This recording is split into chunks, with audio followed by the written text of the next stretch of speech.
Good evening. Please let me call to order the Bristol, Tennessee City Council meeting of March 2nd, 2021. Tara, would you please call the roll? Yes, sir. Powers? Here. Luttrell? Here. Turner? Here. Fire Robin? Here. Keen? Here. I would like to welcome everyone and thank you for participating in tonight's meeting. Your interest in city government is appreciated. Please be patient with us this evening as we continue our utilization of an electronic platform for tonight's meeting. As is our practice, there will be an opportunity to speak on matters of city business this evening during the appearance of citizen section of the agenda. Instructions for participating in tonight's meeting is provided on the scrolling message at the bottom of your viewing screen. This evening, I would like to ask Mr. Eric Summers of Summit Life Group to lead us in our invocation. And following our invocation, I will lead us in the Pledge of Allegiance. But first, let me give a brief bio of Mr. Myers. Eric Myers works for Summit Leadership Foundation in Johnson City as the Director of Church Mobilization Network, which works to connect area churches together so they can share ministry ideas, resources, and mobilize church members into practical serving opportunities to meet needs throughout the region. Eric was born and raised in Indiana, but moved to Johnson City in 2003, where he lives with his wife and two daughters, ages 18 and 14. Eric has been with Summit Leadership for 8 years. Now, just a few quick fun facts about Eric. Eric, he met his wife 25 years ago in a laundromat. He walked on the Great Wall of China. He has earned both business management and Master of Divinity degrees, and he completed a marathon in college with 2 weeks preparation. So with that, Eric, turn it over to you. Okay. All right. Everybody can hear me okay? Yes. Yep. Yes. Okay, fantastic. Well, I certainly want to extend my my thanks to Mayor Luttrell for reaching out and just giving me the opportunity to lead you all this evening. So if you would join me, let's just bow our heads and commit our time to the Lord, okay? Dear Lord, I just want to thank you for the provision of these men and women in this room, individuals chosen to be in the places where they are, in the seats that they sit in, with the experience that they've had, and they bring that voice and they bring that experience and they bring that attitude toward this place. They share a common passion for the city of Bristol. They share a common conviction that certain things need to exist, that certain things need to get better. I pray that you grant wisdom to each of them as they work toward a common vision for their city. Lord, that what is said in Jeremiah 29 still rings true, that we need to be in prayer for the welfare of our city, because as the city prospers, so we prosper. So I pray that you can be with each one of them, that the decisions that they help make reflect your heart for people, and that it may restore trust and dignity in the organizations and the transactions that connect us together in this city of Bristol. Be with them at this time and over these next few hours as they do your work for this city. And we pray all of this, Lord, in the name of Jesus. Amen. Thank you, Eric. You're welcome. At this time, if we'll all stand and place our hand over our heart.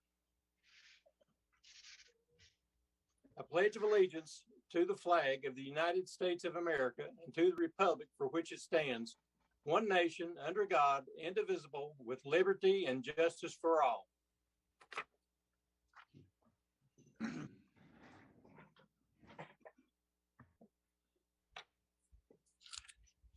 Now, at this time, I'd like to ask Ms. Danielle Smith, City Attorney, to discuss the statutory authority for conducting this meeting by electronic means. Ms. Smith?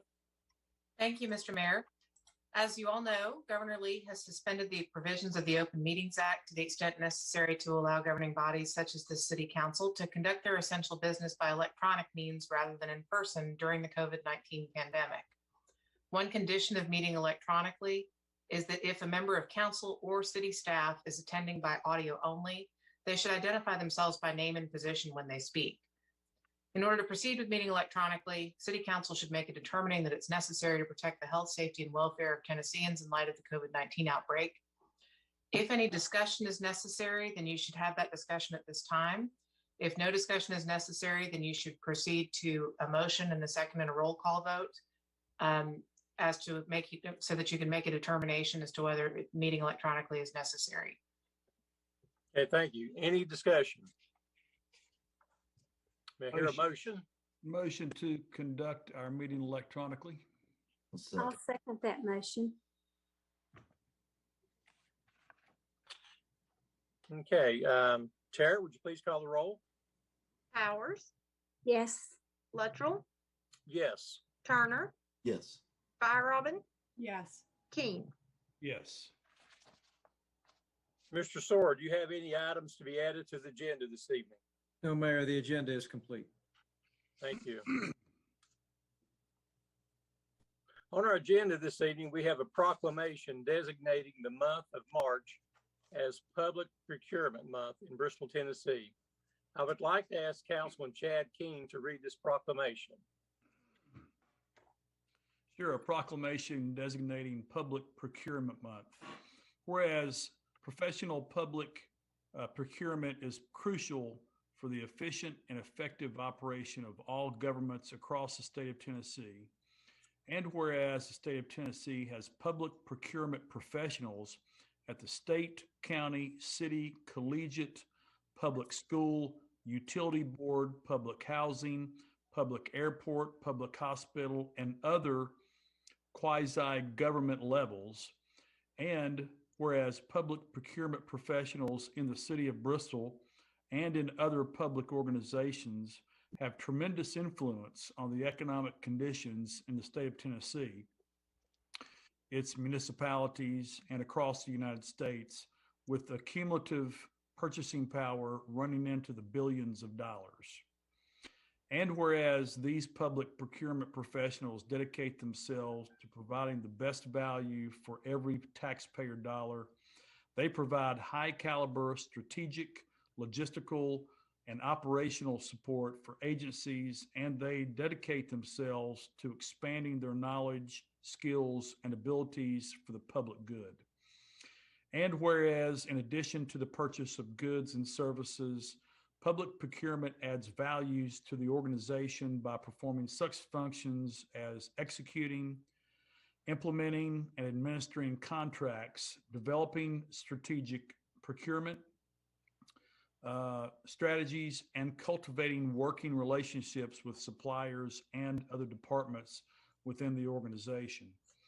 And whereas the Department of Administration's Purchasing Division, through its members, is committed to providing high caliber strategic, logistical, and operational support of all departments within the city of Bristol. And whereas the Purchasing Division recognizes, supports, and practices the public procurement values and guiding principles of accountability, ethics, impartiality, professionalism, service, transparency, established by the National Institute of Governmental Purchasing, parentheses, NIGP, as fundamental tenets to the public procurement profession. And whereas NIGP has designated the month of March as Public Procurement Month to further expand the awareness of the purchasing professional's role to government officials, the general public, business, and corporate leaders. Now, therefore, the mayor of the city of Bristol, Tennessee, does hereby proclaim March 2021 as Public Procurement Month in the city of Bristol, and urges all citizens to recognize the role of purchasing and materials management profession within the business, industry, and government. This second day of March 2021, Mayor Malin Luttrell. I'd also, Mayor, if you will, allow me to expand just a little bit. Several years ago, I was very proud of our city administrative staff in taking a lead in really making sure that all of our local companies and businesses were allowed in the process of our contracts of goods and services that we provide.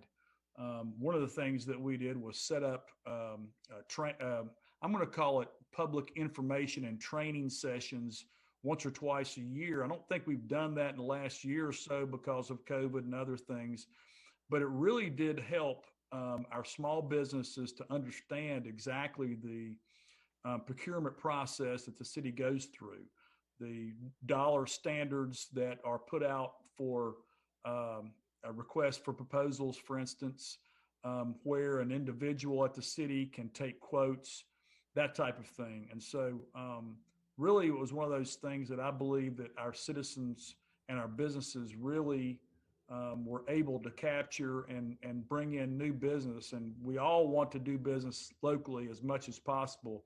And I can tell you that that has really been something that I have heard a lot of positive effects from. Thank you, Councilman King. At this time, I'd like to ask Ms. April Norris, the city's purchasing agent, to speak to the significance of this designation. Thank you, Mayor Luttrell. I would like to say, public procurement saw many challenges over this past year.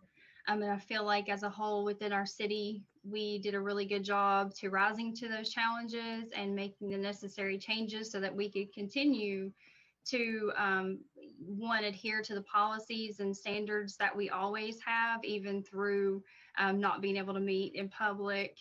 We had a workaround for every bit of that. So I'm very grateful for the support and such that I received through that. I would also like to thank Council for recognizing March as Public Procurement Month. And it is truly an honor to serve my city in this capacity under such wonderful leadership. So thank you all so much. Thank you, Ms. Norris, for everything you do. Thank you. We have two public hearings, we have no presentations on tonight's agenda, so we'll move on to public hearings. We have two public hearings on tonight's agenda.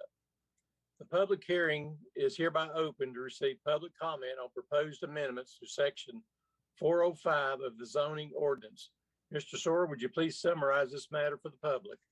Yes, Mayor. Over the last several months, our Planning Commission has discussed proposed amendments to Chapter 4, Section 405 of our zoning ordinance as it relates to residential development within the B3 General Business District. This discussion was an outgrowth of City Council's efforts to enhance residential development opportunities.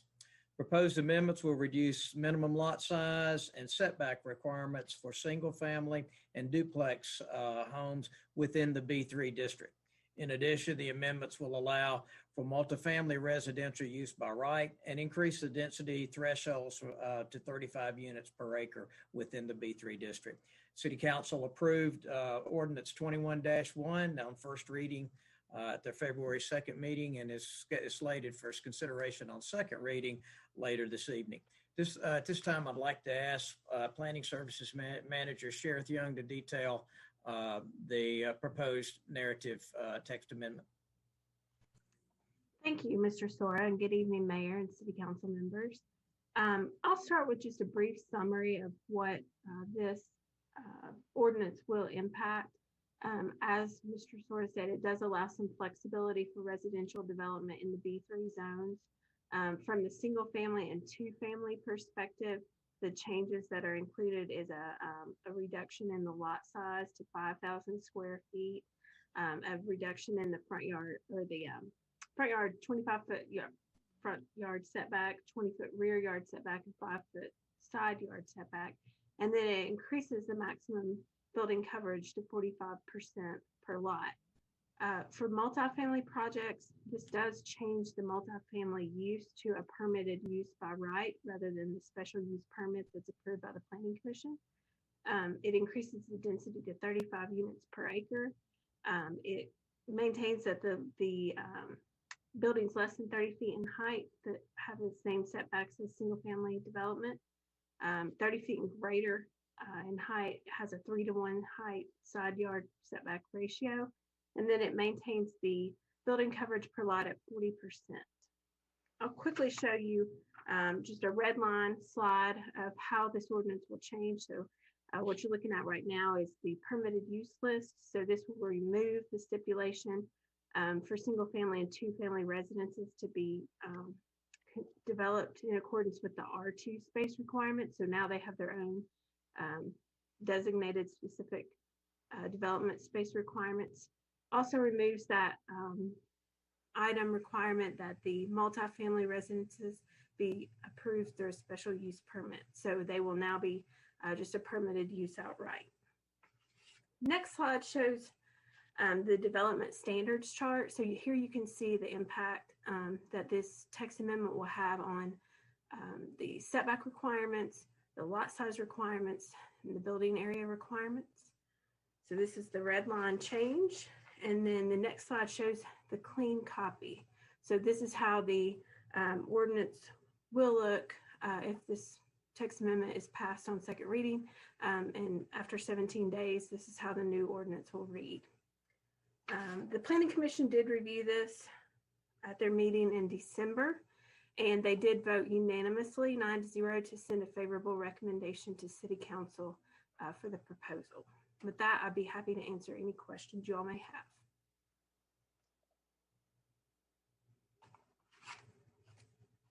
Okay, hearing none, Ms. Young, thank you. Would anyone in the audience like to address the council on this matter? If so, please follow the directions scrolling at the bottom of your viewing screen.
Seeing none or seeing no others, this public hearing is hereby closed.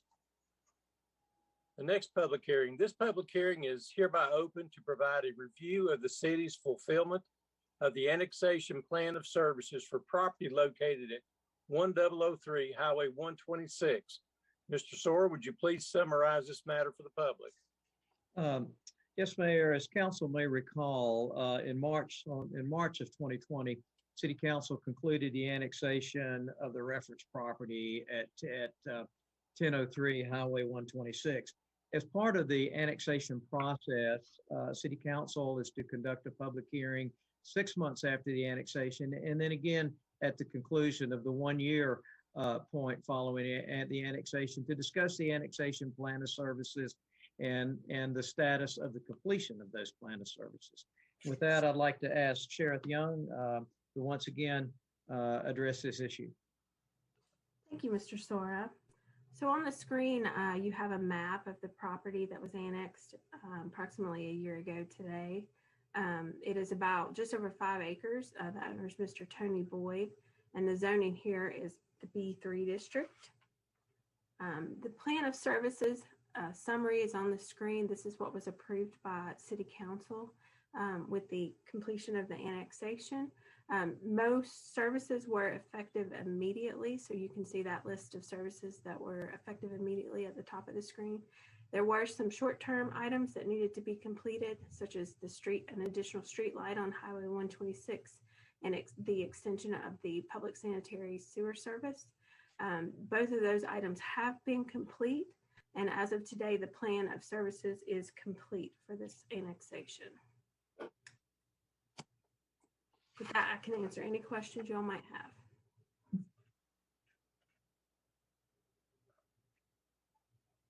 Okay, hearing none. Thank you, Ms. Young.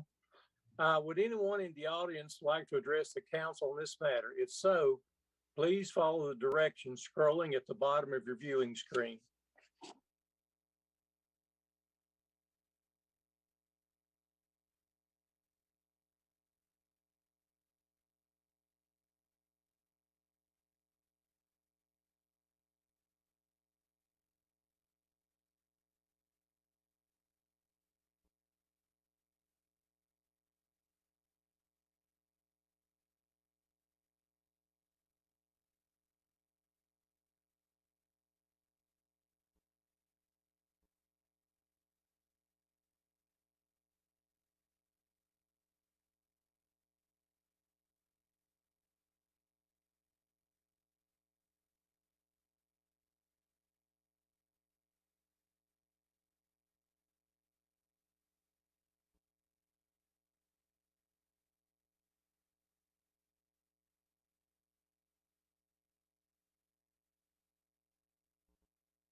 Seeing none or seeing no others, this public hearing is hereby closed. Next, we'll move to appearance of citizens. This brings us to the appearance of citizens section of our agenda. This section provides an opportunity for the public to address City Council. Comments are limited to matters of city business only. A response will not likely be made at this time, since in most cases, neither the council nor the city manager will be prepared to effectively respond to the concern. The city manager will look into the matter and report back to City Council, or as appropriate, have staff meet with you in an effort to satisfy your concern. Comments are limited to 3 minutes per individual and are not transferable to other individuals. Groups are encouraged to select a spokesperson to represent them. If you'd like to participate in this evening's appearance of the citizen section of our agenda, please follow the instructions scrolling at the bottom of your viewing screen.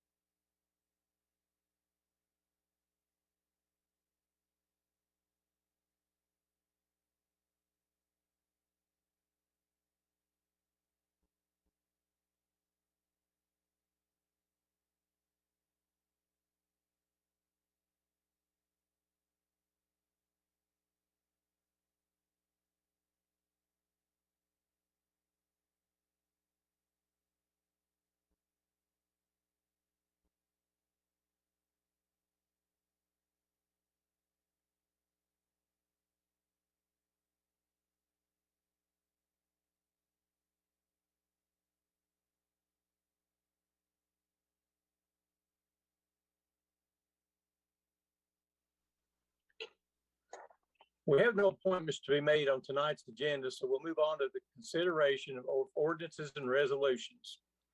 We have 3 ordinances for consideration on first reading this evening. The first item of the agenda is the first reading of ordinance 21-3, amending section 217 of the zoning ordinance as it relates to special use permits. Mr. Sore, would you please summarize ordinance 21-3? Yes, Mayor, our planning commission has been very busy in recent months, really over the last year. I think I don't believe the pandemic has slowed them one bit.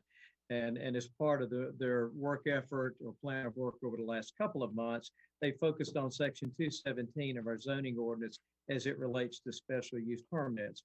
And a lot of their efforts are they're cleaning up language and adding in criteria that seems to better meet the needs of our citizens. Primary focus of the discussion of special use permits surrounded the lack of a sunset provision for permits following their approval.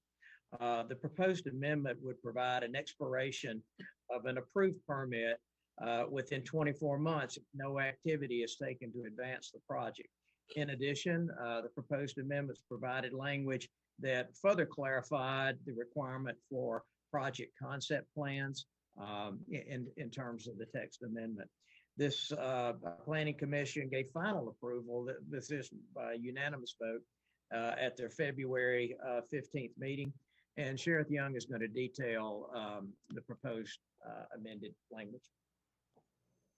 Sheriff? Thank you, Mr. Sora. So I'll begin with just a look at the red line version of the ordinance so you can see exactly what is proposed and changing here. We'll begin with item number 2. So this is section 217 of the zoning ordinance on the screen in front of you. And number 2 is actually a the proposed new language that the Planning Commission approved or recommended to add to the zoning ordinance, which covers the detail or the specific information that is very helpful to have on the required special use site plan that is submitted along with the application. So this just provides a list for staff to provide to applicants to ensure that they have a good plan that the Planning Commission can take a look at and approve along with the special use application. So this is the new language that's added to the special use permit section 217. Have one slide. This one just shows you the numbering changes, so no real substantial change here. There are just items that are corrected or renumbered. And then a final slide that adds 3 new numbered items, and this is the new regulation that relates to the sunsetting of a special use permit or the expiration. So these sections lay out that if the Planning Commission grants a special use permit, that it needs to be implemented within 24 months of final approval, or the special use permit becomes void. What we mean by implement is included in the last sentence of item number 10. So implement shall mean that a building permit has been issued for the project. So that would be the conclusion to the special use permit process to keep it moving. This also states in number 11 that the special use permit is only valid for the property described in the permit application and only as presented to the Planning Commission. And then item number 12 states that the project must be constructed and operate in conformance to the requirements of the special use approval, or else it needs to go back to the Planning Commission. So the next 2 slides just match what was in your packet. So this is the clean copy of how the ordinance will look if approved by City Council and added to the zoning ordinance. So there are 2 slides here, show the clean copy. And as Mr. Soares stated in the introduction, the Planning Commission did review this at their meeting and did send a unanimous approval forward to City Council for your consideration. With that, I'd be happy to answer any questions or flip back to slides to talk about any details. Any questions? Is there a motion to take action on this item? Move to approve. Is there a second? I'll second. Would any member of council like to discuss ordinance 21-3? Want to thank staff and the Planning Commission. This is another example on our agenda of work that we've been doing during these times. It's been very busy for our staff. And I feel like this work is a best practice. It's been something that I think folks have felt uneasy about in the past, to not have an end date of that special use permit. So I think this is a good practice to follow. So I'm real pleased to see it. Okay, I believe we're ready for a vote. Tara, would you please call the roll? Powers, Yes. Luttrell, Yes. Turner, Yes. Robin, Yes. King. Yes. Next item on the agenda is the first reading of ordinance 21-4, amending the city's zoning map as it relates to property located at 121 Bluff City Highway. Mr. Sora, would you please summarize ordinance 21-4? Yes, Mayor. Earlier this year, staff received a request from Mr. Garrett Addington, owner of property located at 121 Bluff City Highway, for the purpose of rezoning the property from B1B Neighborhood Shopping and Office Zone to B3 General Business District. The request is made to allow the owner to expand permitted uses and also to allow the property to install an electronic message board, which is not permitted in the B1B district. The Bristol Regional Planning Commission looked at this as well as the surrounding property that Ms. Young will detail momentarily, and felt like the annexation request was consistent with surrounding property, and unanimously approved a recommendation to City Council to move forward with the rezoning request. If it is passed on first reading this evening, then certainly second reading and a public hearing will be scheduled at the April 6th meeting. Sheriff? Thank you, Mr. Sora. So I'll start with a map here that shows the location of this property at 121 Bluff City Highway and the zoning of the property in adjacent areas. So what you see highlighted in yellow is the property in question. It's approximately 0.403 acres. It's currently zoned B1B, but as you can see from this map, there are some surrounding zonings of R2, B1B, and B3 in this area. The B3 zone is located along Bluff City Highway just across the street. The next slide, here we go. This shows the existing zoning and then the existing land use in the area. So again, you have B1B, R2, and B1B and B3 to the west of this property. Some of the uses that are operating currently in this area, you have commercial use to the north. To the south, you have Haynesfield Elementary, and to the east, you do have some single-family residential uses. To the west, you have commercial use.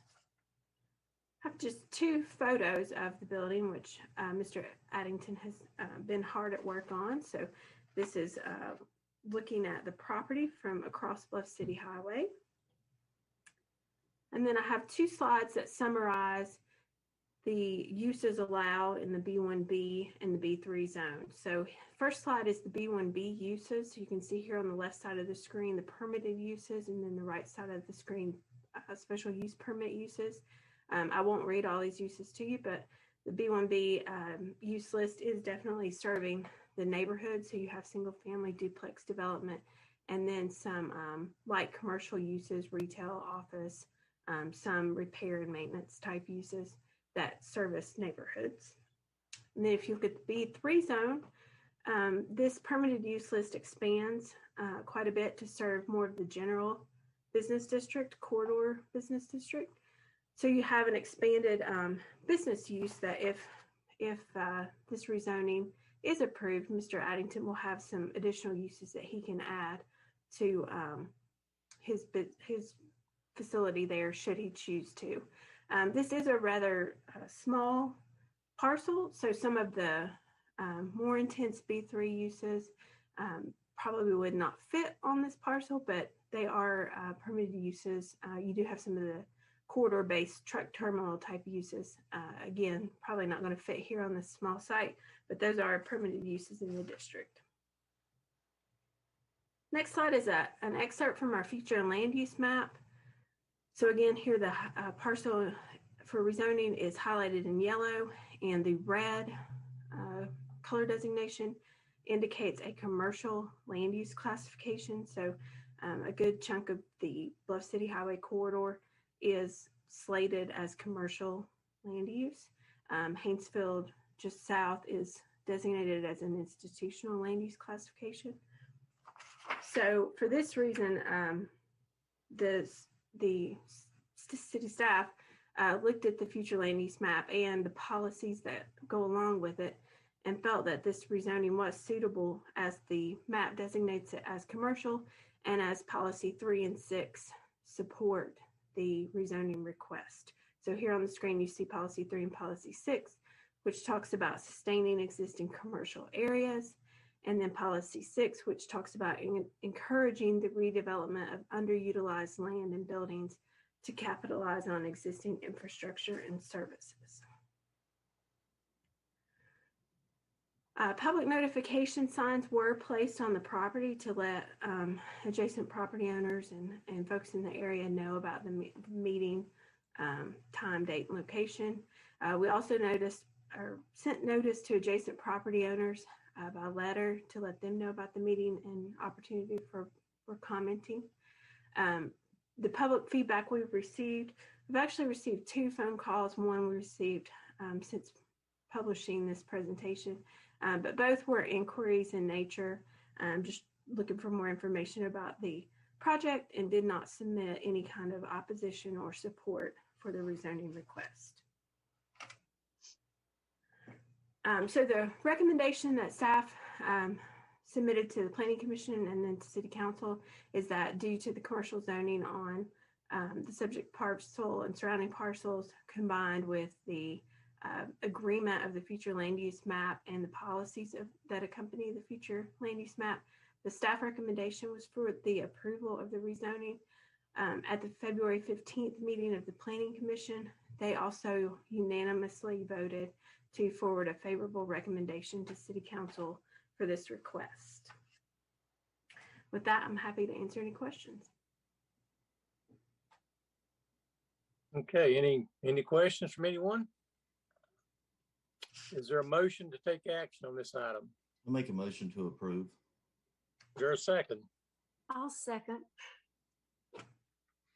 Would any member of council like to discuss ordinance 21-4? I'll just say that I think this is in my backyard, and he's done a great job with that building, and from where it was a few months ago to where it is now is he's done a nice job. So I think this is good.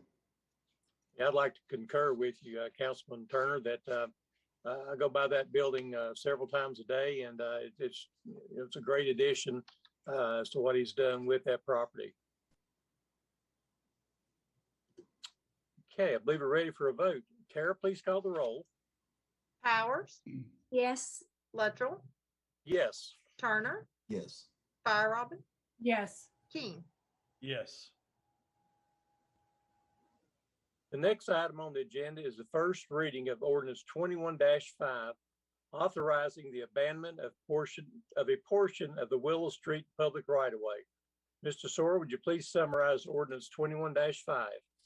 Yes, Mayor, in December of last year, staff received a request from the Living Water Baptist Church, which is located at 1806 Kentucky Avenue, to abandon a portion of Willow Street right-of-way west of Kentucky Avenue. This request is made for the purpose of combining the church properties which surround this short section of Willow Street for the purpose of allowing for the construction of a fellowship hall on all of the properties there owned by the church. The dead end block of Willow Street has a right-of-way that's approximately 50 feet in width and approximately 150 feet in length, and is, as I mentioned, surrounded entirely by Living Water Baptist Church property. The Planning Commission reviewed this right-of-way abandonment request during the February 15th meeting, and once again forward a unanimous recommendation. If it is approved tonight, a public hearing and the second reading will be scheduled at the April 6th meeting. And David Metzger is with us this evening, our transportation engineer, to further detail the abandonment request. David? All right, thank you very much. As he indicated, we are presenting for consideration tonight on first reading ordinance to abandon the westernmost block of Willow Street, which is a dead end block west of Kentucky Avenue. The territory is approximately 50 foot wide and 155 feet long. For a number of years, the Living Water Baptist Church has been acquiring the properties that surround Willow Street in order to further advance their church as far as doing additional construction and building in a fellowship hall, among other things. As you can see by the map on your screen, the properties that are owned by the church are highlighted in yellow, and the requested abandonment area for the right-of-way of Willow Street is shown in blue. And as you can see, the church property completely surrounds this block of Willow Street. Therefore, this block of Willow Street is no longer serving a public purpose. There's several things we had to look at in doing this abandonment. And as you recall from the abandonment that we did on Leona Street a few months ago, you can't do the abandonment without a combination plat, and he can't do a combination plat without the abandonment because of the fact that some of these parcels of right of way, if you didn't do the abandonment, you end up having parcels that don't have any road frontage. So as part of that process, we went through looking where all the utilities were at. Typically, when the city does an abandonment of right of way, we retain the entire abandonment area as a stormwater and utility easement. If we did that in this case, that may not be advantageous to the church as far as their ability to build a fellowship hall north of Willow Street. As it turns out, all the utilities that are there, of which are 6 out of the 7, are all clustered together along the southern boundary of Willow Street. And so what we are proposing in the ordinance tonight is to abandon the right-of-way of Willow Street. However, instead of retaining the typical stormwater and utility easement over the entire right-of-way, we would only retain it over the southern half of the right-of-way, which is shown in the light gray on your screen. The northern half, which is shown in black on your screen, would have no stormwater or utility easements upon it, and therefore would be available for either setback relief or construction of the fellowship hall. The way the utilities worked out, the church, in putting together their combination plat, does have to have a couple more utility easements on property that they currently own. And so those would be included as part of the plat, but they're not part of the abandonment per se because they're not located within Willow Street. This section of Willow Street does contain one publicly maintained street light near the western end of the street. The church has agreed to take over operation of that street light as a private security light. And so if abandonment is successful, upon the abandonment of this right-of-way, it would cease to be a publicly financed street light and would become a private security light that is funded by the church. Because of the nature of this abandonment, whereas there are no other property owners that are adjacent to the right-of-way, no public input was either required or was it sought, because the only property owner is the church, and they're obviously in favor of this abandonment, so they're the ones who requested it. Planning Commission did consider this abandonment at their February City Council meeting, and as Mr. Soar indicated, they forwarded a favorable recommendation for abandonment to the City Council. If this does pass tonight, then there will be a second reading of this at the April meeting. So if you have any questions, I will endeavor to answer them. Thank you, Mr. Metzger. Does any member of council have any questions for staff? Is there a motion to take action on this item? Motion to approve. Second. Would any member of council like to discuss ordinance 21-5? Hearing none, I believe we're ready for a vote. Tara, please call the roll. Powers, Yes. Luttrell, Yes. Turner, Yes. Fire Robin, Yes. King. Yes. Thank you. Next item on our agenda is the second reading of ordinance 21-1, amending section 405 of the city's zoning ordinance. Staff summarized this issue during the public hearing earlier this evening. Does any member of council have a question for staff?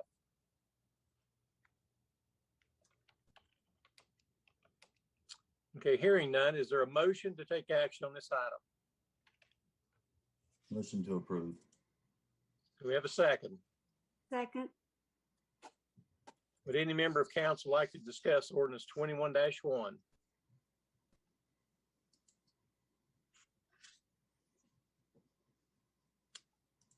The public had an opportunity to comment on this issue during the public hearing, so I believe we're ready for a vote. Tara, please call the roll. Powers, Yes. Luttrell, Yes. Turner, Yes. Fire Robin, Yes. King. Yes. We have 3 resolutions to be considered on tonight's agenda. First, we have Resolution 21-26, establishing a public hearing on the proposed annexation of property located at 2467 Weaver Pike. Mr. Soar, would you please summarize this matter for the public? Yes, Mayor. Staff has received an annexation earlier this year, received an annexation request from Mr. and Mrs. Joshua Roberts. They're the owners of residential property located at 2467 Weaver Pike. The owners desire municipal services, including police and fire protection, solid waste services, sanitary sewer service, and access to municipal public schools. Property encompasses 1.49 acres and is located adjacent to existing corporate limits, almost directly across from the entrance to Partnership Park 2 Industrial Park. The annexation does require an extension of sanitary sewer service of approximately 150 feet, which will be addressed by in-house crews with a material cost of approximately $1,500. The Planning Commission did consider this matter at their February 15th meeting and provide a unanimous recommendation with that. What the process is a little bit different than our old annexation by ordinance process. The resolution, if approved tonight, then will establish public hearing for our April 6th meeting. And during that public hearing, we will consider the annexation request, recommended zoning, and the annexation plan of services during our April 6th meeting. Tim Beavers, our Director of Development Services, is with us this evening and will further detail the annexation request. Tim?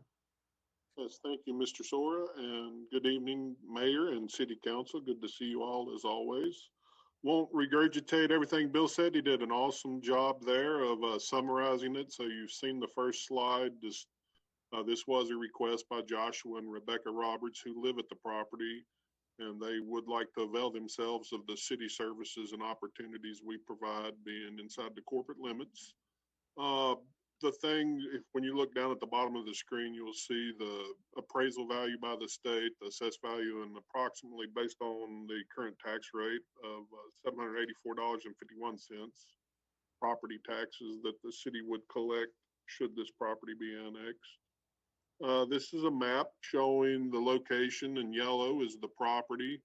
The pinkish looking, if it's coming over your screen, or tannish looking, is corporate limits, everything inside the corporate limits. Weaver Pike, the road directly in front of the home, is inside the corporate limits. It is maintained by the city under an agreement with the Tennessee Department of Transportation. Therefore, this is a contiguous annexation for this property. The plan of services are shown there. Everything becomes immediately available if you choose to annex the property upon the effective date of the annexation. You can read that top list: police, fire, planning, zoning, all the things like that. The main things to point out: the water service to this property is from the South Fork Utility District, and that's anticipated no change. And electric service is through BTES. In the short term, as Mr. Sore indicated, the extension of public sanitary sewer service is required. The sewer line is on the Partnership Park property side, the opposite side of Weaver Pike. It's about 150 feet away, and city crews will extend that service line under Weaver Pike to serve the property within a year. And that is approximately $1,500 or less of material cost for that extension. The zoning, the council and school districts will be the South District, both South Council District and South School District. And the zoning currently is R1 zone in the county, which is a low density single family in the county. And the proposed zoning, should you move forward with annexation, you will also see a companion request at that meeting for first reading to designate this as R1A zone piece of property, low density single family, and that will go through your same zoning channels or process as normal. The Planning Commission did consider this plan of services and the annexation at their February 15th meeting, and unanimously voted to forward a favorable recommendation to City Council for the plan of services. With that, I can answer any questions you may have.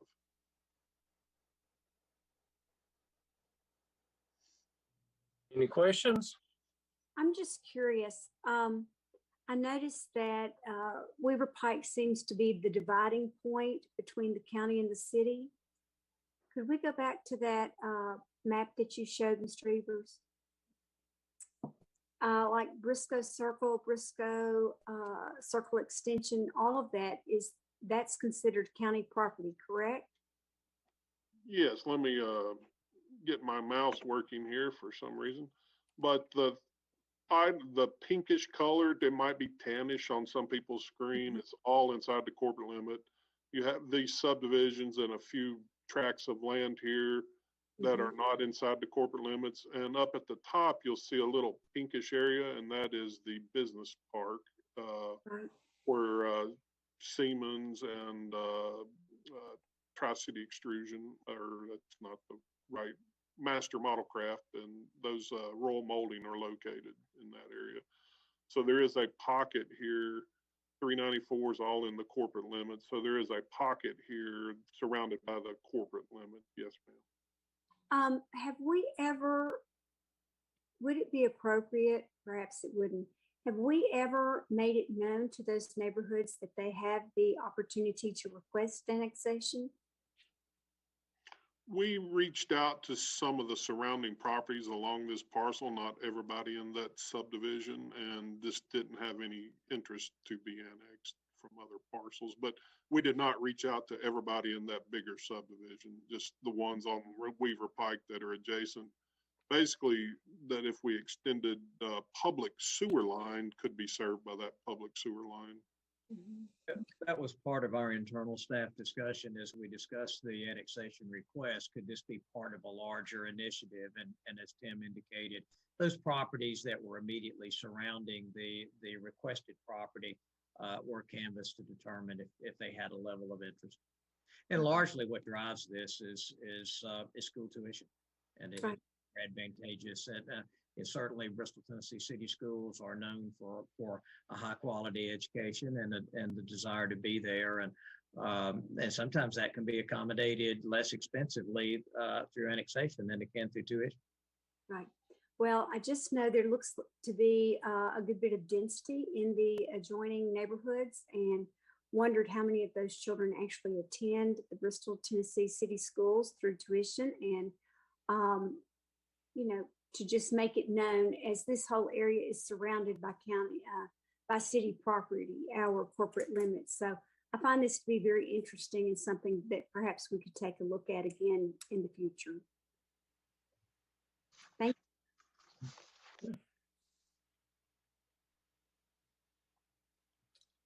you. Okay, is there a motion to take action on this item? Motion to approve. Is there a second? I'll second. Would any member of council like to discuss resolution 21-26? Hearing none, I believe we're ready to vote. Tara, please call the roll. Powers, Yes. Luttrell, Yes. Turner, Yes. Robin, Yes. King. Yes. Next, we have resolution 21-27, approving tax equivalent payments from Bristol, Tennessee Essential Services. Mr. Sawyer, would you please summarize this matter for the public?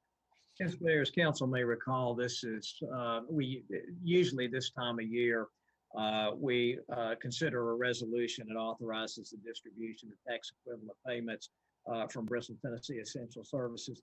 This year, those payments have a grand total of $2,394,536.23.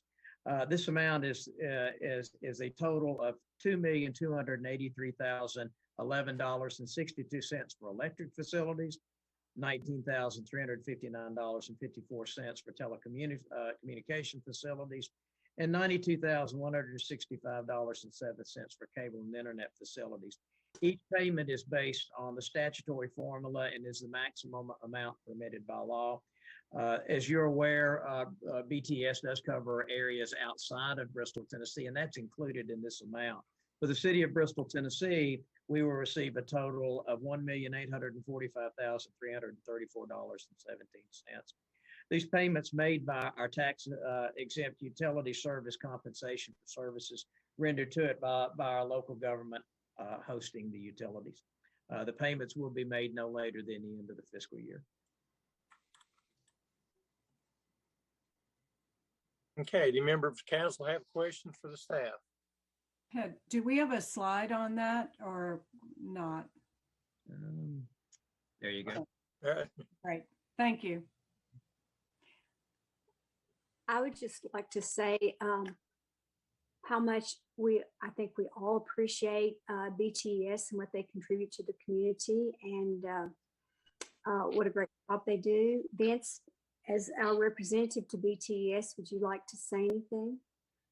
No, I think this is something that we all, I think, feel the same about, that we do have a fantastic electric system and what they do, and it's a good partnership. I think we especially appreciate them with this last month and seeing what was happening in Texas and particularly in Texas. And our BTS has made huge investment to prevent things like that happening, with separating our grid and putting in firewalls and ability to identify where power goes out. And anyway, a lot has been done to help us have really good electric service. Yeah, there's no question. We have a jewel in our city with BTES, and they're very well run, well organized, and just a high quality staff. Okay, is there a motion to take action on this item? Move to approve resolution 21-27. I'll second. Would any member of council like to discuss resolution 21-27? Okay, hearing none, I believe we're ready to vote. Tara, please call the roll. Powers, Yes. Luttrell, Yes. Turner, Yes. Fire Robin, Yes. King. Yes. Next, we have resolution 21-28, authorizing an agreement with the High Road Agency for Tourism Marketing Services. Mr. Soar, would you please summarize this matter for the public? Yes, Mayor, following the termination of the appropriation agreement with the Bristol Chamber of Commerce for Tourism Marketing Services, staff requested the High Road Agency to provide a scope of work for this effort during the remainder of the fiscal year. The request was to ensure our hospitality industry of the marketing support that they would receive for the remainder of the fiscal year. This was discussed during our work session on February 23rd, and John Luttrell, Director of Community Relations, has been working with the High Roads to develop this scope of work. We'll detail that for you now. John? Thank you, Mr. Sora. If we could move to the next couple of slides, Tim. So looking at the content that has been proposed as part of this campaign, actually, Tim, if you'll back up one more for me, I'm sorry. So the objective, as Mr. Sora stated, is to continue providing support for Bristol's tourism and hospitality partners through the remainder of fiscal 2021, particularly as the industry continues to recover from the adverse impacts of the COVID-19 pandemic on the travel industry. That would take the form of deploying a marketing campaign to further promote our tourism assets here in Bristol.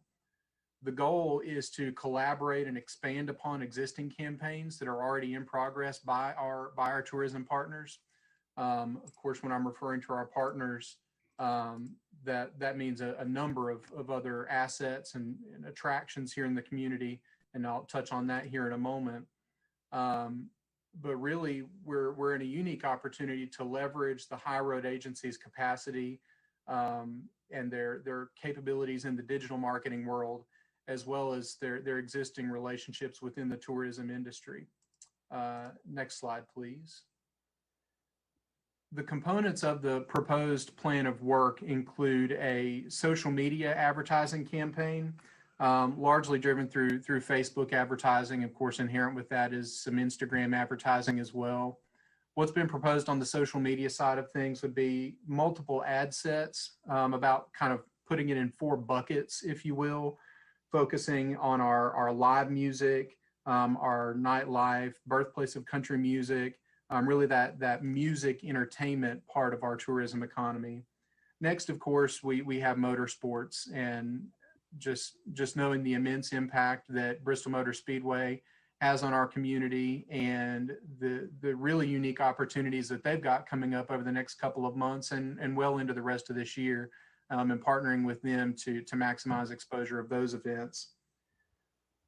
You can't deny the importance of our outdoor amenities as we get into some warmer weather. I know some of us were discussing before the meeting, the very spring and almost summer-like weather that we had this past weekend. So now's the best time to encourage people to get outdoors and enjoy some activities that they can really do safely. Lastly, we would have a bucket of social media ads related to shopping and entertainment. Looking at our assets like the Pinnacle for retail shopping, but also our historic downtown area as well as a shopping and dining and entertainment destination. Beyond the social media campaign, there would also be a print component. Blue Ridge Outdoors magazine, each year they produce a Go Outside and Play guide in April. This particular publication has a circulation of just over 100,000 outdoor enthusiasts in a multi-state region that goes up the East Coast and certainly throughout the Southeast. Another component of this particular placement is that we would get a featured Instagram story for Blue Ridge Outdoors that highlights Bristol's tourism assets, a sponsored post on the Blue Ridge Outdoors website for 1 week, and we would be included as a weekend pick in their e-newsletter. The actual print element in the Go Out and Play guide is a 400-word or so advertorial placement where we really get to tell Bristol's outdoor tourism story and certainly describe and share all of the assets that we have to offer. Beyond that, we have some programmatic audio placements. Those would be through services like Spotify. Folks will hear the ads in there, and if they're listening to, let's say, a country music station, for example, well, what better opportunity and time than to tell the country music listener about Bristol's country music heritage and invite them here to visit the museum or consider coming to join us for the Rhythm and Roots Reunion Festival. Next, we have some I-81 traffic targeting through the Waze app. Waze is, of course, a popular GPS wayfinding application. It functions by using a couple of different ad formats. There can be geographic pins placed on attractions. So that could be our downtown area, that could be the Pinnacle, that could be Bristol Motor Speedway. So as folks are traveling through that corridor, they would see a pin pop up on the map, and they have an opportunity to explore more, to understand what assets we have and what interesting attractions they might find as they're approaching Bristol's exits. It also has a zero speed function where if traffic comes to a complete stop, say they pull off for a quick bite to eat or maybe gas or stop at the rest stop, they'll have a full screen ad experience that lets them know about some of the things that Bristol has to offer. Lastly, we would have some YouTube advertising similar to the social media ads. Those would be grouped into some buckets that focus on different parts of Bristol's tourism story. And fortunately, again, those can be very highly customized when we're looking at the audience. And so folks that are browsing YouTube for a particular type of content, let's say it is related to outdoors or country music or motorsports, we could serve them an ad experience that shows them how Bristol might have some particular points of interest that they might want to explore further. Next slide, please. Working on the messaging and defining the markets, the creative ad design will be with a purpose in mind of driving traffic back to our tourism partners. And earlier I mentioned those partners. Those are those entities like Birthplace of Country Music, the Bristol Motor Speedway, the Pinnacle, Believe in Bristol, and even some of our own assets like Steel Creek Park as a prime example of outdoor tourism. It's kind of hard to drive digital traffic to South Holston Lake. It doesn't necessarily have a digital presence of its own, but there are certain assets like Steel Creek Park, Bristol Caverns, for example, that might appeal to outdoor enthusiasts and that we can actually drive traffic to a specific point. Those markets where some of these ads are targeted toward, those are going to be refined with partner input. So from the attractions and amenities mentioned before, as well as folks like Tri-Cities Airport, who are constantly working on some of their inbound marketing activities. Their flight from the Dallas region certainly is quite successful. I think they've upgraded the equipment because there's even more folks that are coming into our area to and from Dallas. And then the Northeast Tennessee Tourism Association, partnering with some of their activities since they kind of understand which markets tend to yield the most success for them. So those will guide the areas that we decide to really focus our marketing activities toward. The proposed budget for this this plan of work, the social media component is estimated at about $12,000. The Blue Ridge Outdoors placement is $7,860. There's about $6,300 budgeted for programmatic audio placements. The Waze advertising is at $12,870, and then the YouTube component is budgeted at $9,300 for a total investment of just over $48,300. Next slide, please. In terms of timing, so now, even this week, we continue to collaborate with our tourism partners to maximize the reach of the campaign content. And that, again, that's campaigns that they're already working on and efforts that they're already pursuing. This is really designed to reinforce and supplement those efforts as they're working to get more and more people to explore Bristol safely when they start to travel a bit more. March through June, so really beginning this month through the end of the fiscal year is when we would see the social media and the programmatic audio placements running. As I mentioned before, that publication with Blue Ridge Outdoors does release in April. And then from April through June is when we would see the Waze and the YouTube advertising kick off. With the YouTube advertising, one benefit that we do have is we do have in-house video production services. So that way we're not spending money on the creation of video content. We're able to use these funds directly in service of placing these actual ads. Throughout all of this, there will be monthly performance reports on how effective the campaign is and how it's reaching its targets. That is available on a monthly basis. And I believe that is all that is in the slides for this evening. So if there are any questions, I'd be more than happy to answer those.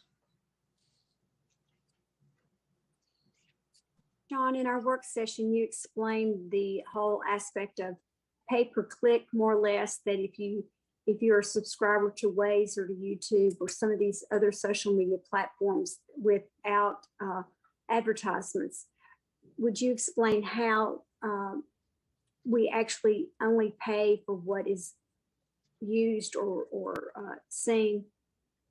Absolutely. So for many of us, if we watched a video on YouTube, there'll be ads that play before the video. We call those a pre-roll ad, or even in the middle of the content, we'll get a mid-roll ad. If you're like me, sometimes if I really like the ad that I'm watching, I'll watch it all the way through its duration. If it's something that maybe doesn't necessarily pertain to me, maybe it wasn't targeted very well and doesn't fit my interest, I'll click the skip ad button. If the person immediately clicks that skip ad button after just a few seconds, that advertiser doesn't actually pay for that impression because me as a consumer, I didn't spend long enough viewing that ad. But if the advertiser's targeting is done very well and strategic, and they give me an ad that I'm really interested in and I watch the full duration or at least a substantial thereof, then the advertiser will actually pay for that ad impression.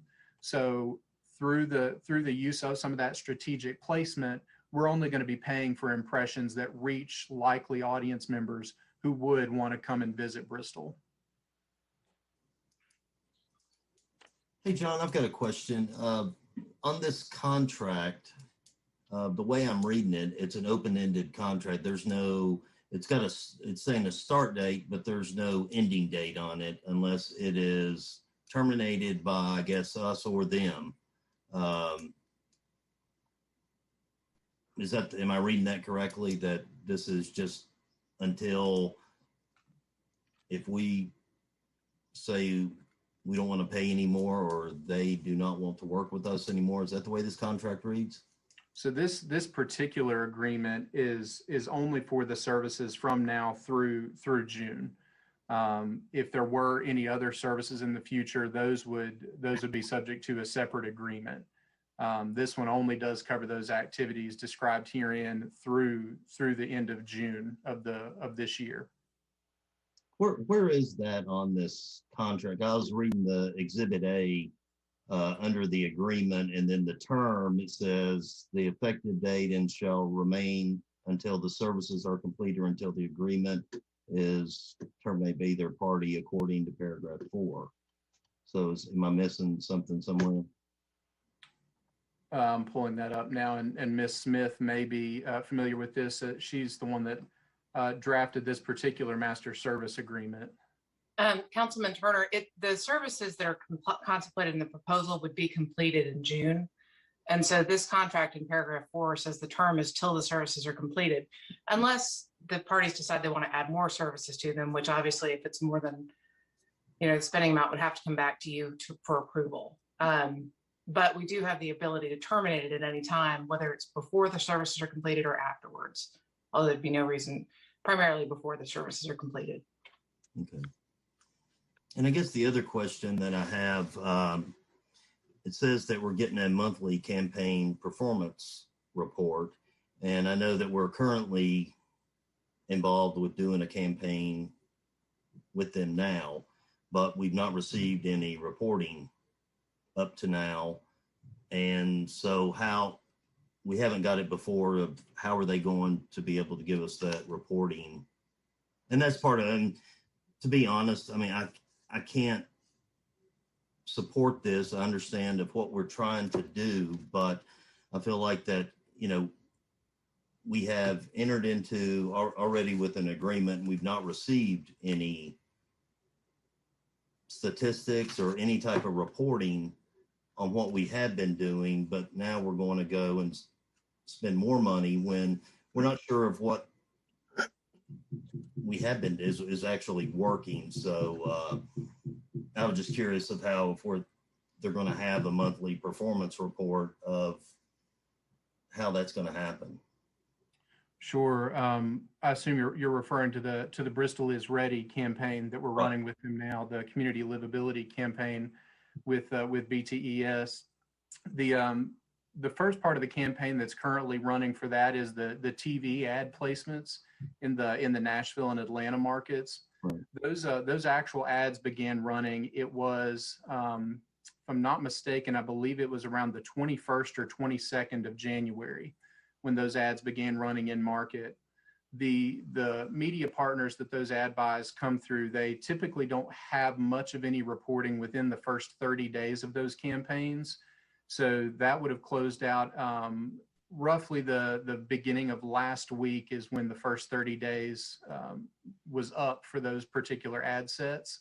Right. From that point, it takes them about a week or two to compile the complete listing of, let's say, all the programs that the ads ran during, and what some of the demographics are. So we should have a pretty robust set of reports for that first month worth of TV ads, ideally within the next 1 to 2 weeks, provided by those partners in the Nashville and Atlanta markets.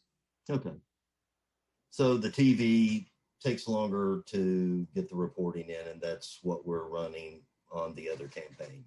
Correct. And starting a little bit later this month, we'll dig a little bit more into the digital side of the Bristol is Ready campaign.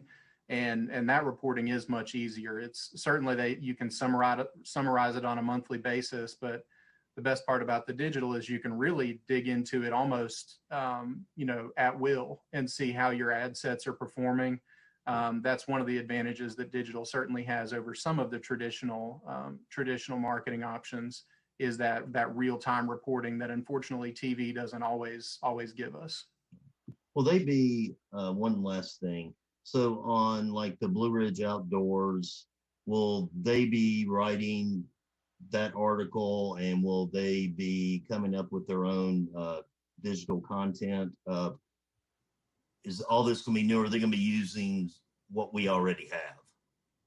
There'll certainly be a blend. If we have any assets that would be good to use, if we have some particular video or images from existing content, or the partners, let's say Birthplace of Country Music has something that's working really successfully, then we may deploy that. On the other hand, for the Blue Ridge Outdoors placement, for example, that 400-word write-up, that is something that High Road would be composing as part of this agreement. Okay. All right. Thank you. Yes, sir.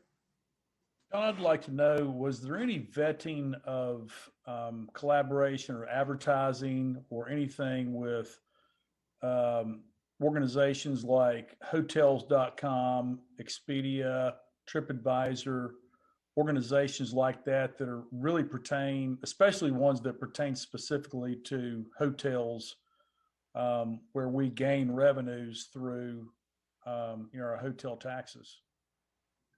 As part of this particular campaign, it was more broad-based in terms of trying to capture inbound traffic and people just browsing for related content.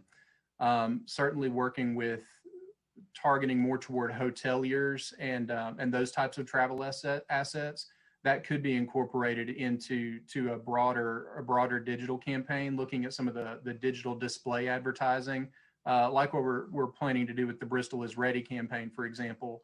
There was a pretty substantial digital display advertising component of that. That wasn't part of the mix for this particular campaign, but I think that's absolutely something worth exploring as part of a longer term strategy. I mean, I'll be voting for this, but one of the things that I think that we have to be really cognizant of is our return on investment.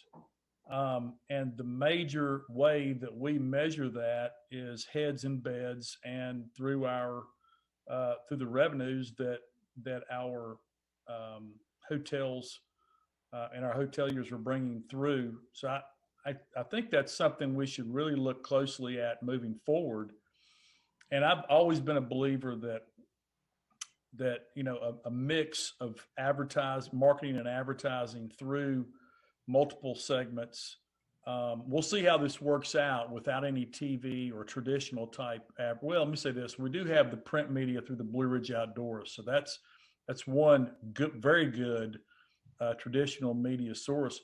But I hope going forward that we look at a broader mix that does involve TV, that does involve billboards, realizing that those are, can be expensive, but there's a lot of outlets, especially in cable TV, where you have inexpensive, once the ad is created, you have inexpensive ways of producing that. So it's one of the things that I hope that moving forward that we look closely at. But I would love to hear exactly how that type of things, and I'm going to say that I don't know much about it, but how that type of thing happens with hotels.com is a great example of that can really show us and give a specific return on investment of money that we put into an advertising and marketing campaign. So I hope we can investigate that and learn more about that in the future. I think there's absolutely some opportunity there, trying to capture those individuals who may be looking at even similar markets in the Southeast, and while they're browsing for those, serving them some content that may have them look at Bristol, whereas they might not have otherwise been thinking about it. So I think you're absolutely right. I mean, the entire country is everybody is moving more and more towards digital, but when you take out the traditional aspect of it, with TV and other areas, there is a segment of that population that you're not reaching through social media and through the digital aspects. And especially when you talk about country music and racing, a good portion of that market is folks that may not catch it on a digital format. Right.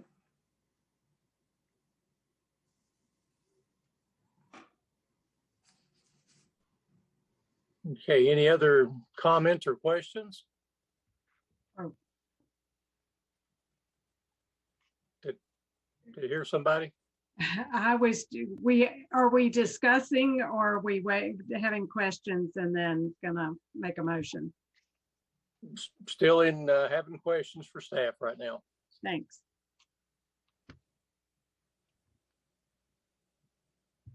I'll make a motion to approve this if we're at that point.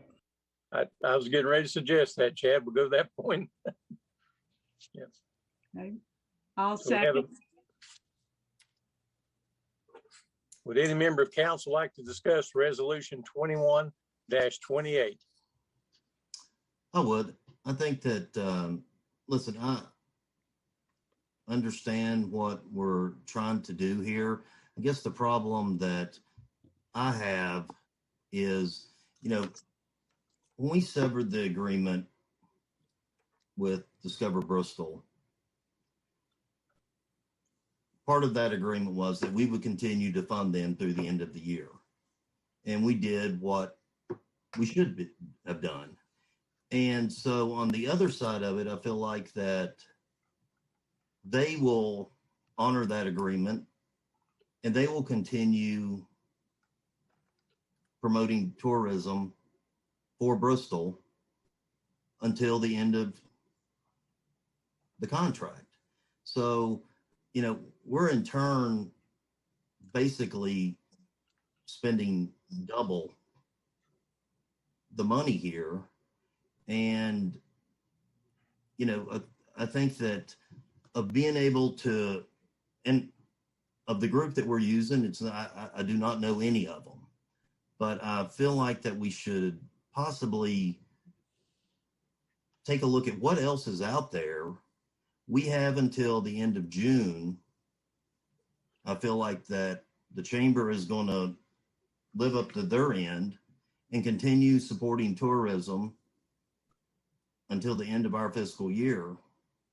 And then if we need to, after that, of taking a look at what else is out there and getting other proposals, because like I said, we're already doing a campaign, but we don't have any of the data showing of whether it's effective or not. So that we want to spend between now and June $50,000 more dollars before we really know if what we've already spent is working.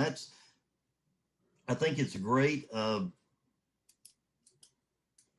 spending the money on tourism, but I think it's also, when you talk about, Chad, on the ROI, is our return on investment for this particular piece. Are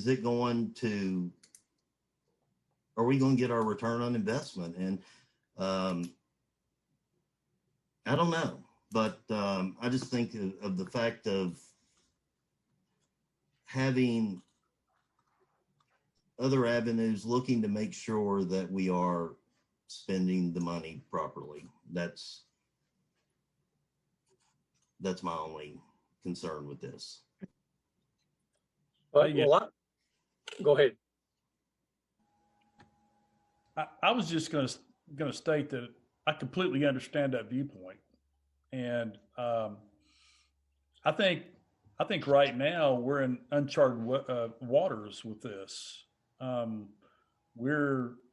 For me, this could be a potential roadmap forward. If we see something substantive from what we're putting forward here, then it may be a potential roadmap forward. It may go the other direction.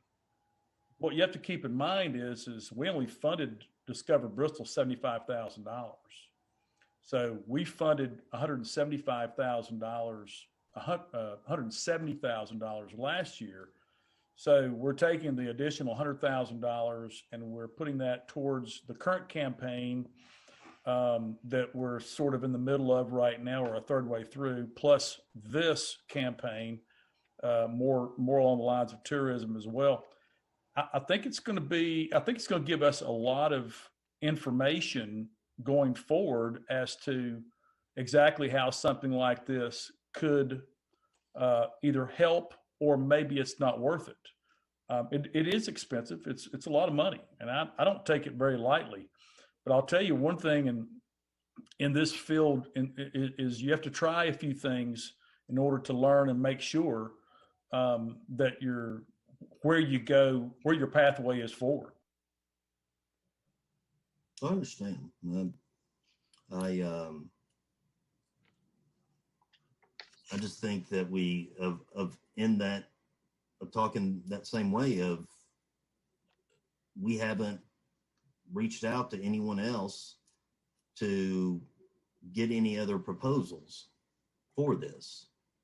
And I know we do not have to, that we can do this, but I think that we probably should. So anyway, like I said, that's just where I am on this. It's not, I'm not doing it. I just think that I'm just spending our money wisely. I'll just pose that as a question to the staff. Do you think we had enough time to do something in the March to June 30th time period that we could have put out a request for proposals? I think it would have been extremely tight to try to do something like that and have an entity in place to carry the program forward to the balance of the fiscal year. You'd have spent probably 60 days soliciting an RFQ and then interviewing prospective providers for that.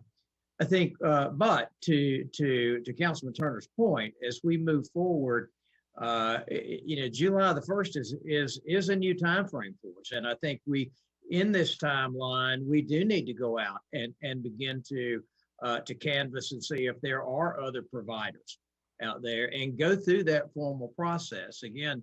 It's my hope that we can move forward with an independent governing body for our destination marketing organization and have that in place and within a July timeframe in order to evaluate proposals. This wouldn't be something that would come back to council. It'd be something that would be addressed with that independent board going forward. But I do think for the balance of this fiscal year, the exercise of going through the RFQ should be done. But in terms of meeting our timeline to provide support for our hospitality community in a timely fashion, this was the most expeditious way to do that. Yeah, I believe that, the action that's before us tonight, that, obviously, this is an entity that's known. They've been very successful in other marketing areas, and to bring someone else in new at this juncture, I think it would have been very difficult to do. It's a lot of money, but I think it's serving a couple of points. It's one that we're re-emphasizing, reiterating that we are in the tourism industry ourselves as a city. And secondly, I think with the number of people that's on the move across the country right now, if we go out and able to reach some quantity in addition to what may or may not be there now, that hopefully we can guide them here. So like Councilman McKean said, this is an investment, and sometimes you have to do different things to attract and to earn that business. I agree. One question I will ask. So, John, where they have done this type of campaign before with using Waze and social media and what we're talking about here, what has been their, as far as success rate and how many hits on average that they're typically getting with this type of campaign? Sure. So I don't have specific data on other clients. I don't know that they would be at liberty to share that directly with me. I do know some of the more successful campaigns that they have been involved in. Just thinking locally, they worked with a pretty substantial rebranding effort with the Shenandoah Valley Travel Association. They've also done a pretty comprehensive guide for Loudoun County, for the CVB that serves that county. They work on some display advertising for Visit Sevierville, and by display I mean actual physical displays. If you go in their visitor center, they've got some pretty immersive displays that they work with them on. Probably the most familiar campaigns that have been here locally, the Visit Kingsport, High Road works significantly with them. The Long Island Iced Tea campaign that they had a couple of years ago, that got actually some national attention. That was a High Road project. And then the Birthplace of Country Music, the Bristol Sessions Super Raffle, the marketing campaign associated with that was also a High Road effort that they worked with BCM on. So I don't have specific numbers on on those types of activities, but those are some of the campaigns that they put their efforts behind. Like I said, this is nothing for me. It's not, I mean, I do not know anyone there. I mean, I've met some of those people before, but it's nothing, nothing against them. I'm just asking the questions of making sure that we are getting a return on our investment and spending our money properly. Absolutely.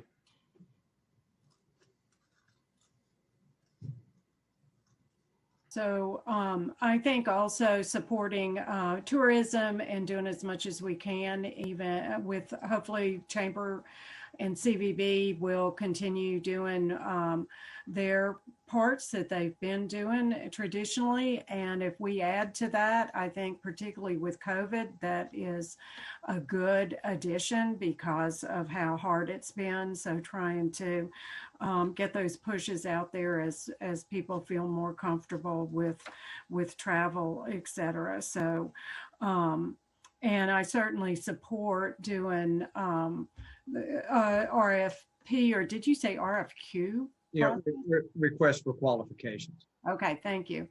A proposal, and that's when we get to look at other people's projects and see if they have numbers and things like that. So I certainly support that. Also, I had the opportunity to, as most of y'all probably have, to see the Chamber's meeting where they had a presentation from Discover Bristol. And as we go forward and look at structures and hopefully continue dialogue with all our partners, but there are different components other than media that we certainly want to continue. So figuring out how those are supported and how they're continued. So there's efforts for retire to Bristol, move to Bristol, et cetera, that are not just media campaigns, social media campaigns. So I think we'll have opportunity to hopefully look at those. Hopefully we can talk about those. But I certainly do support moving to an independent board and figuring out how we do that too. So we have a lot of change happening, and change is not easy. So it can be exciting, but it also can be very, very difficult. So look forward as we walk through carefully and hopefully keep our partners and keep working together.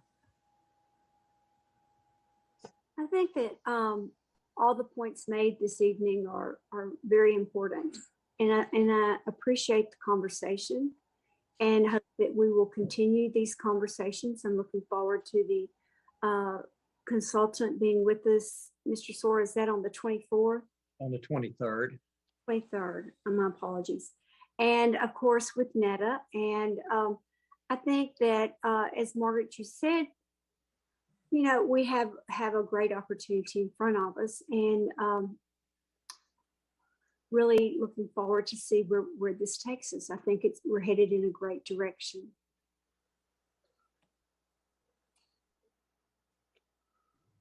Okay, anything else from anyone? Hearing none, I believe we're ready to vote. Tara, please call the roll. Powers, Yes. Luttrell, Yes. Turner, Yes. Robin, Yes. King. Yes. Okay, this brings us to the consent agenda. Mr. Sora, would you please read the items on tonight's consent agenda? Yes, Mayor. First, we have the minutes of the February 2nd, 2021 City Council meeting, minutes of the February 23rd, 2021 City Council work session, Resolution 2129 awarding a bid for the purchase of sodium hypochlorite, Resolution 2130 awarding a bid for water filtration plant, wash water tank painting, and Resolution 2131 awarding a bid for the purchase of police vehicle equipment. Would any member of council like any item to be removed from consent agenda?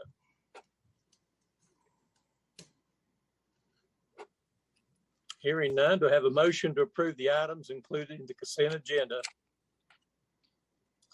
Move to approve. Here, second. I'll second approving the consent agenda. Tara, please call the roll. Bowers, Yes. Luttrell, Yes. Turner, Yes. Fire Robin, Yes. King. Okay, moving on. Next is what I often like to refer to as the best part of our meeting. And this is hearing the Board of Education liaison report. Good Dr. evening, Tudor. good evening, everyone. Thank you, Mayor Luttrell. It's good to see you all virtually. I have a few things for you this evening. First of all, I think since the last time we were together, most of our staff have had the opportunity, well, all of our staff have had the opportunity, and the majority of our staff have taken advantage of the opportunity to receive the first dose of the vaccine. So on February 12th, over 1,560 school staff in the county of Sullivan, that's all school districts, the 3 public schools and 2 private schools, were offered the first dose of the vaccine. And so we had over 1,500 take advantage of that opportunity. This coming Friday and Saturday, March 5th and 6th, we will receive the second dose of that vaccine. So that's certainly a milestone in our journey, certainly to get our staff vaccinated and keep our schools open and our students and staff as safe as possible. So I would like to offer a public thank you, our gratitude for the Sullivan County Health Department for working with us for really a year now on this endeavor, not just vaccines, but everything that has been involved with the pandemic. Their support has been invaluable to us, or me in particular, trying to operate schools and keep our students and staff safe. So, and the warm welcome the Bristol Motor Speedway gave to our staff was just incredible. They really rolled out the red carpet for our teachers and school staff and made them feel very special. So we appreciate that support. Also like to thank the city of Bristol and BTN TV for their support. They recently came out and did a little video tour of the middle school project and interviewed Ed Depew, our supervisor of maintenance, and certainly Mr. Arnold, our principal at the middle school. Thank you for that support and for your team coming to do that. And I think it debuted maybe on Facebook today. So thank you for that support. I'd just like to also share that we are knee deep in planning for summer programming. We, due to federal funding and state funding, we have great opportunities to expand our summer programs for students this summer. So we'll be having programming for great rising students in 1st through 12th grade. And in particular, we'll be able to expand elementary and middle school programs will be full day programs, which will accommodate families whose parents have to work so they can be in summer programming for the full day. A lot of academic things for learning loss or learning acceleration will happen in the morning. And then we'll have some very engaging activities in the afternoon for students, a variety of exposure to maybe our CTE programs and just some athletic opportunities. So hopefully a very engaging opportunity, not just summer school in the traditional sense, but very engaging sort of summer camp feel for all students. So we're planning for that, and our families should be hearing about those opportunities soon. And then I'd just like to spotlight, as you know, we have a great CTE director in our district, Deidre Penley. She's worked very hard to expand opportunities for our students in just the 2.5 years that she's been with us in that role. And I'm happy to say that she has established the first pre-apprenticeship program in the state. We're the first school district in the state of Tennessee to be able to offer that opportunity. It's a partnership between K-12, really our high school program, higher ed, and business and industry, where essentially we would provide a lot of training in the education components and sort of ensure that our students are ready for a particular industry job opportunity. So we'll ensure that they have the industry certifications necessary for whatever job is that they're seeking. And the partnership with industry then is that they guarantee that they will interview those student candidates as a potential for a job. So we'll prepare them for that. So certainly students who are ready to go straight from high school into a job opportunity, that's what we hope to do. Our first partnership is with J.A. Street. We have a student already identified, and I believe that our student has already been hired by J.A. Street. So very excited about that opportunity. Deidre already has plans, obviously, to expand that. As you can imagine, she's already in conversations with lots of folks in our city to expand that opportunity for other students and other businesses and industries. And I'd also like to give kudos to her, as well as partnership with Northeast State. We're expanding dual enrollment opportunities in the automotive industry. So we'll have a new program of study starting in the fall through dual enrollment with Northeast State for that particular program. So lots of exciting things on the horizon for CTE, and certainly our new middle school project, and hopefully bending the curve a little bit and getting out of the pandemic so we can get back to some really more normal things and more exciting things on the horizon for our students and our families. So I think that's all I have for you, unless you all have questions for me.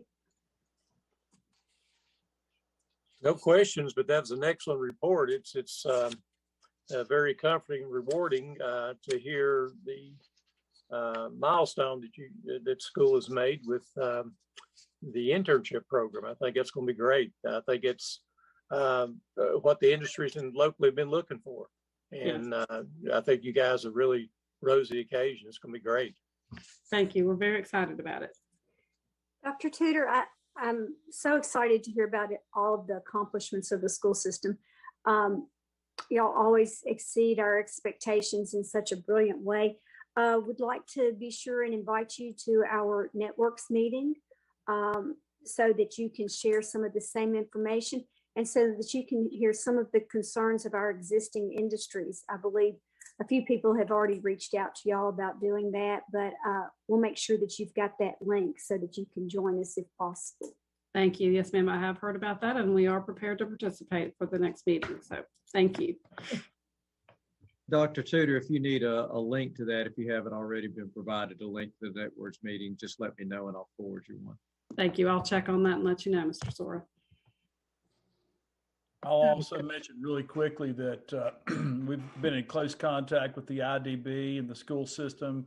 Deidre has brought a lot of information, and I think it's just huge what's happening within the CTE program. I have forwarded information where they see things going and needs through the CTE program. So I hope we all read through that very carefully. And as we look to our kids for our future, see where we can help in any way we can.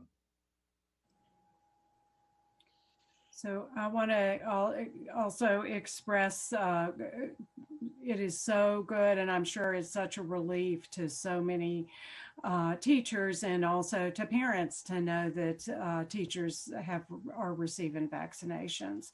So, and as we hear stories around the country and folks who've been out of school since last March, completely grappling with how to go back safely, we just are in awe with how y'all have managed both Bristol, Tennessee and Bristol, Virginia, with knowing that some of it's stop and start and some delays in coming back after holidays, which certainly was very smart.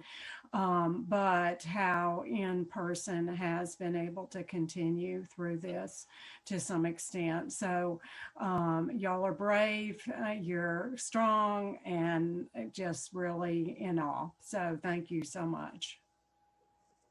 Thank you. I appreciate that. And just for your information, we ran some data recently, and just so you have updated information, we have had 4% of our students who were positive at some point since the start of the school year. So 4% of our over 4,000 students were positive at some point, which is the threshold really from community spread terms would be less than 5%. So obviously we've been able to really protect our students from that. Our staff overall, roughly 600 total staff in our district, about 15% have been positive at some point since the start of the school year. And of course, just like the community, we're seeing significant decline in those numbers. It's rare for us to even have one in a day the past 2 to 3 weeks. So we're very encouraged by that data, as we are from the community perspective as well. So I feel very good. Our staff have worked very, very hard to keep themselves certainly, and certainly our staff as safe as our students as safe as possible. So kudos to them. It's been a year like no other, as it is for everyone else, but they've worked very hard for that, and I appreciate their efforts. And I think it's paid off. The best place for our kids is in our buildings with us for lots and lots of reasons. So thank you.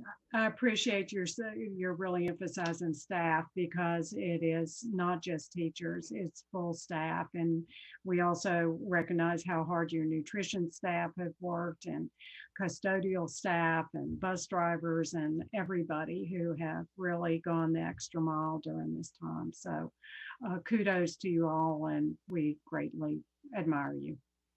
Thank you. I appreciate it. Okay, we'll move on to city manager's report. Mr. Sora? Just a couple of items, Mayor, and just some feedback that I'd like from council. We do have our work session on Tuesday, March 23rd. It will commence at 11 a.m. as is normal. The first thing on the agenda will be a consultant to talk about the development of a freestanding governing board for a DMO, and then we'll certainly have other items on the agenda also. And then at noon on March the 24th, we'll have a called work session in which Sullivan County Property Assessor Donna Whitaker will be with us to once again talk about the reappraisal process that Sullivan County will be undergoing later this year, and any implication of TIFs on certified rates and things of that nature. So we'll encourage this meeting to be in person, or at the very minimum, a hybrid format meeting. If you desire an in-person meeting, we can structure it within the gymnasium at Slater Center, and we'll be able to respond to social distancing and COVID protocols there. So looking for your feedback on those items. And then also, as is our practice, at some point during the budget season, we try to set aside an opportunity for the nonprofits that we support budgetarily to appear before you and discuss their program of work from the previous year, and then what they plan on moving forward in the coming year. So we need to set aside a time for that. I can look for a time in early April. We could also look for it around a midday type format if that works for council. Just please give me some guidance on all three of those items.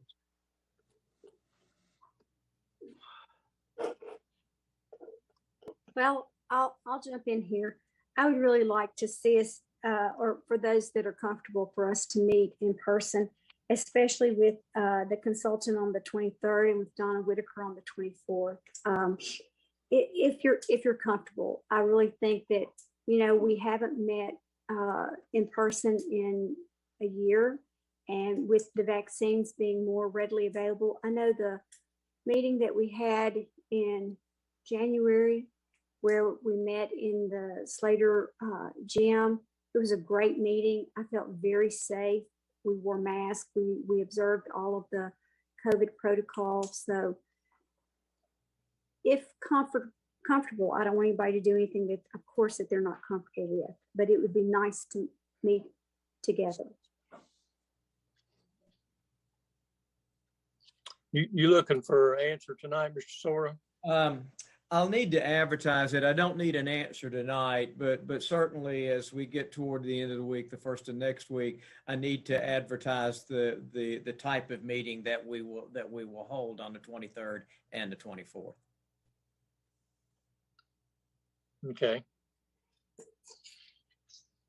Anything else? Just some direction on nonprofits. Do you desire to hear from nonprofits this year? I know it is a COVID year. We could simply ask for them to send in any requests that they might have, and I can forward them to you. I have had a request from one of our nonprofits for an opportunity to speak. We could do that by Zoom if that is more conducive to council also. Yeah, I think it's important for them to present either way, Zoom or live. But I think it's good that they come before us.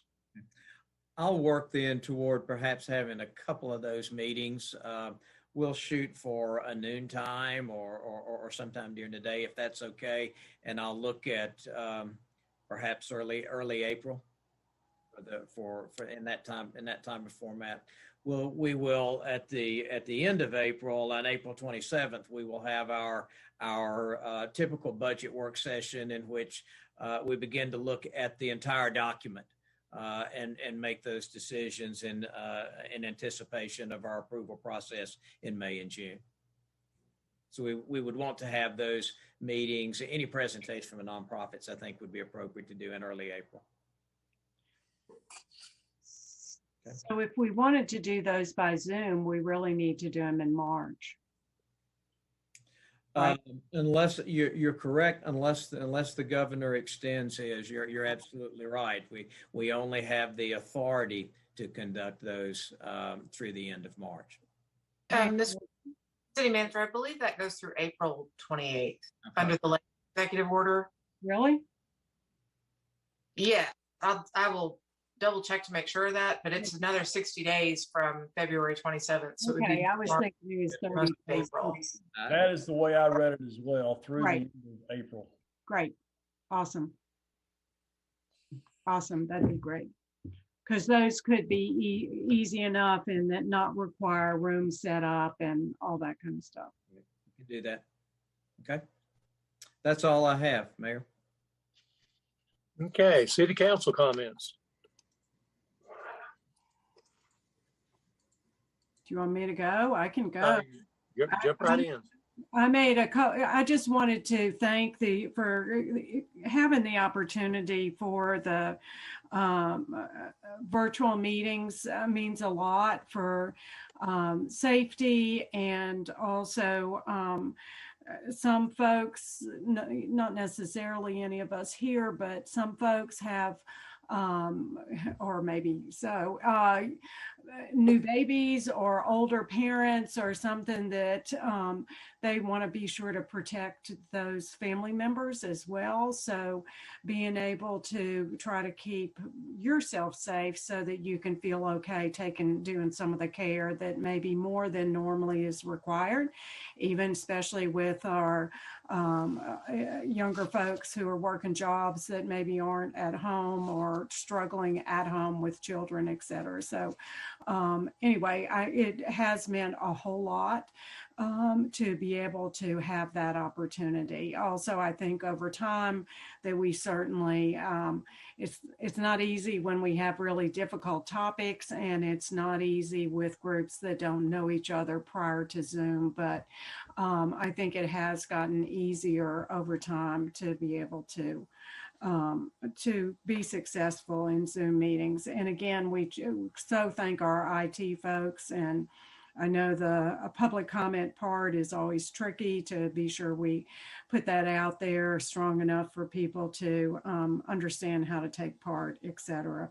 I had two announcements I mentioned it last time. Martin Luther King Committee did a high school art show again this year for a second time as part of those activities, but we pushed it out because of COVID and because of just not being able to get the organization together. But we're about to complete that, and the PR on it should go out next week, and it's going to be a video magazine that you can turn the pages and look at the entries, as well as we're working with Maggie Elliott at Believe in Bristol, and some of the artwork's going to be displayed in our downtown merchant windows. So we're really excited to highlight our young people with the talents that they have.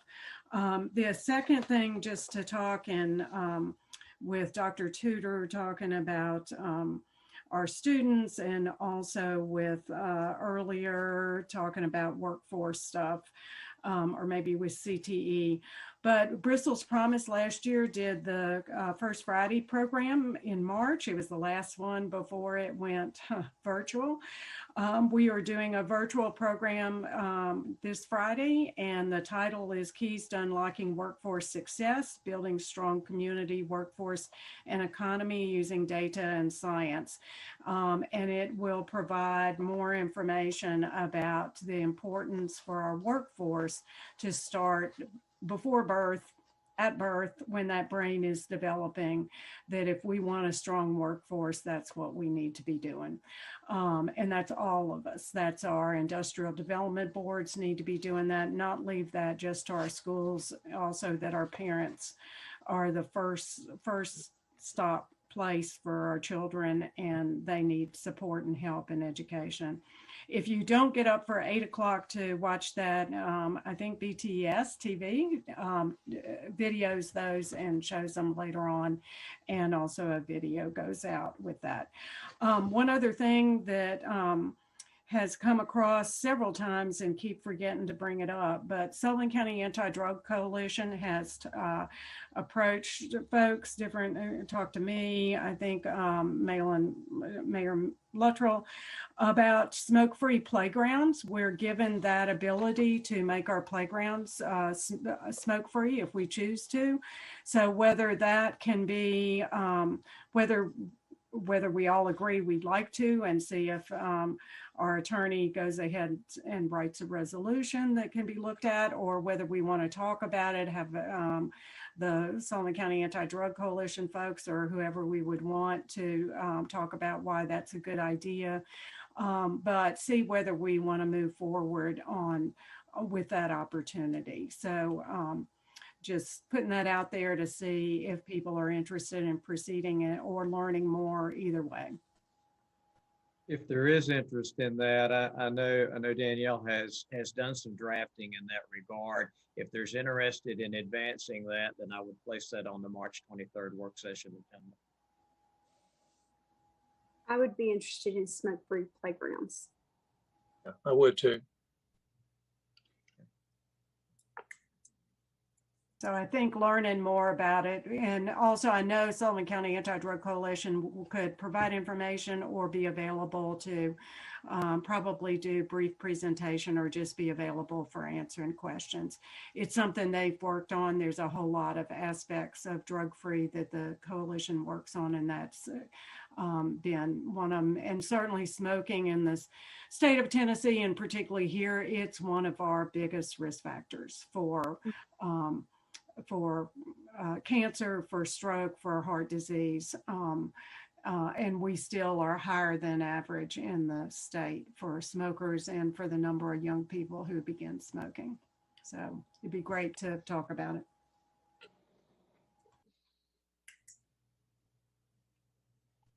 Next. I'll jump in. You know, this time of year, it's a challenging year for us as a council, and I understand that, and I think we all do. When we get ready to get into these budget discussions and negotiations, and I think as we look at our community, it's important to recognize that Bristol has come some distance, and you know, we're to the point where how do we take it to the next level? And it will be driven through the budget. I know Chad had mentioned our schools and CTE. I know that we've talked a lot about tourism and that aspect of it. We're so blessed with so many different assets. Dirt racing at the track is going to be something that a lot of people are looking forward to, and it'll be a blessing to our community as we begin to open things back up in a very controlled environment, but open back up nevertheless. If you go downtown, I know I was on a Believe in Bristol meeting this morning and talking about how to begin outdoor activities downtown, you know, following CDC protocols and everything that the science is directing us to do. I'd like to compliment our sister city on the Cameo. It's looking great downtown. If you haven't seen it, it's a great addition to downtown. We just have so much to be to appreciate here where we live. And I think as we get ready to delve into our budget and to establish the tax rate that's not overly cumbersome to our community, I think that we'll have a great conversation, and I'm really looking forward to it.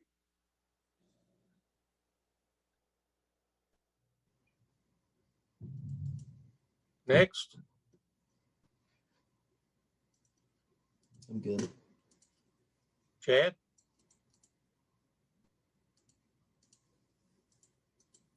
Well, I'll go ahead and I'll go just, ahead. sorry about that, Malin. I could not unmute quick enough. No, I think I've said everything I wanted to say. I appreciate everybody. So looking forward to the next several months as we move out of COVID and into opening up our community.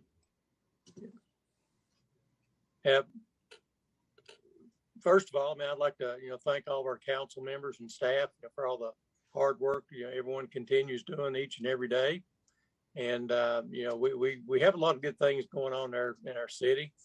And, we're just a little ways away from being great. And I think we'll get there.